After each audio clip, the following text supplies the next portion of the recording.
Do you know what happens when a devil is struck down on this charming plane of existence? It returns to the hells, to the very point where it last stood before venturing to whichever devil-forsaken plane it died on. In the case of our friend Yrgir, the Orthon you so handily dispatched in the Temple of Shah, he manifested in my House of Hope. He returned to me chastened but intact, his wounds healed, his body restored. He thought I would dismember him, but he has his uses, so instead I am re-educating him. We delivered the devil.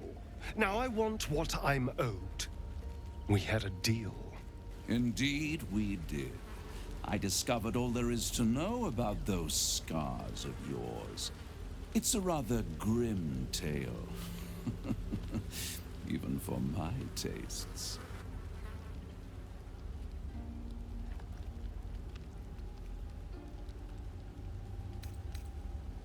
I'd appreciate a little less enthusiasm when it comes to Cazador and his horrors. Oh, come, Astarion. We're about to unveil your destiny. You should be quivering in anticipation. Carved into that ivory skin of yours is one part of an infernal contract between the archdevil Mephistopheles and your former master, Cazador Za. In full, the contract states that Cazador will be granted knowledge of an infernal ritual so vile it has never been performed. The rite of profane ascension. It promises to be a marvelous ceremony, very elaborate, incredibly ancient, and entirely diabolical. If he completes the rite, he will become a new kind of being, the Vampire Ascendant. All the strengths of his vampiric form will be amplified, and alongside them he will enjoy the luxuries of the living. The arousals and appetites of man will return to him, and unlike Astarion, he will have no need of a parasite to protect him from the sun. But the ritual has its price, as all worthwhile things do. Lord Cazador will need to sacrifice a number of souls, including all of his vampiric spawn, if he is to ascend. Imagine how he felt then, when one of those precious spawns simply disappeared into thin air. The only missing ingredient is Astarion. You are the final piece he requires to complete the ritual. Your scars bind you to it. Your soul will set off a very wave of death, bringing Cazador his twisted life.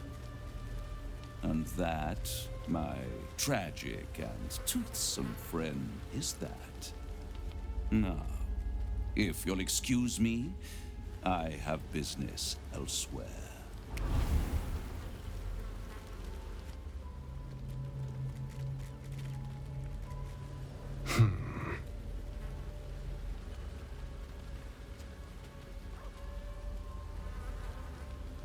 Do you think it's so simple?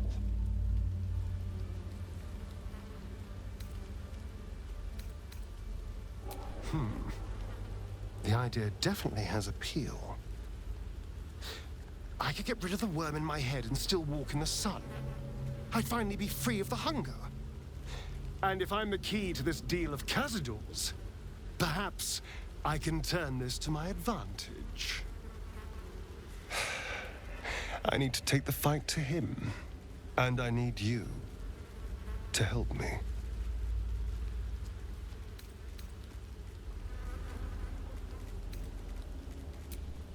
Thank you.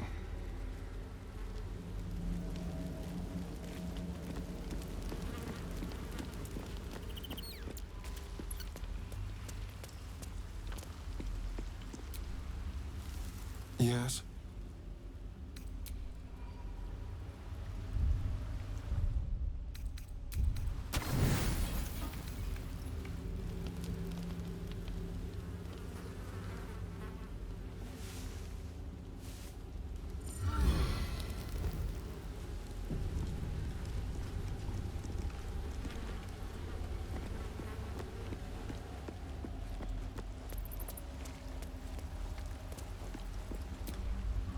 Well, hello. What can I do for you? Before anything else, I need to know where it's happening. To the public, Cazador is an ordinary noble. A little reclusive, perhaps, but just another of the great and the good of Baldur's Gate. He has a grand palace on the hills of the gate, where he hosts the city's high society. I don't know if he performed the ritual there. It feels too public. He'd risk exposure. I know. Subtle, isn't it?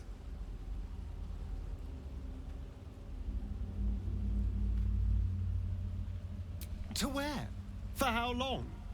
If this worm shrivels, I'll be in his power from the second he lays eyes on me. He has to die. While my body is still my own to command.